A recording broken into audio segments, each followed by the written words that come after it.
In Bucha, a Ukrainian town now synonymous with allegations of Russian brutality, two neighbors met at a local cemetery to grieve.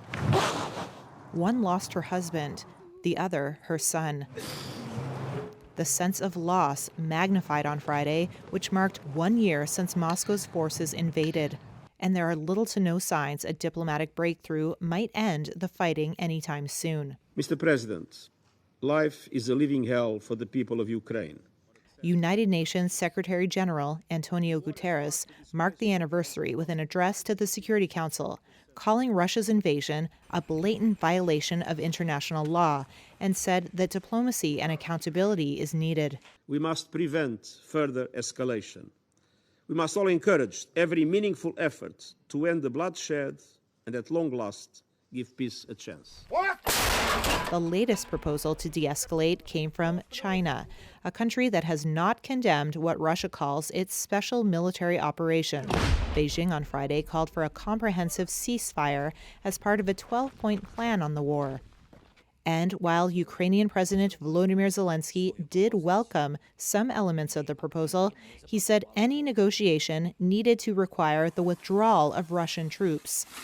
The West also expressed skepticism toward China's plan. U.S. Secretary of State Antony Blinken. Council members should not be fooled by calls for a temporary or unconditional ceasefire. Russia will use any pause in fighting to consolidate control over the territory it's illegally seized and replenish its forces for further attacks. That's what happened when Russia's first assault on Ukraine froze in 2015. Look at what followed. Russia said it was open to diplomacy in ending the war, but said it would involve recognizing, quote, new territorial realities like Donetsk, a part of Ukraine Russia annexed in a move condemned by Western nations. Blinken said the UN could not recognize any part of Russia's conquest. Any peace that legitimizes Russia's seizure of land by force will weaken the Charter and send a message to would-be aggressors everywhere that they can invade countries and get away with it.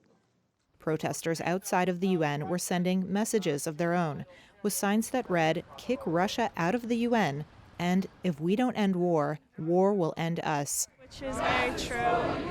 But 1 year on, an end is not in sight.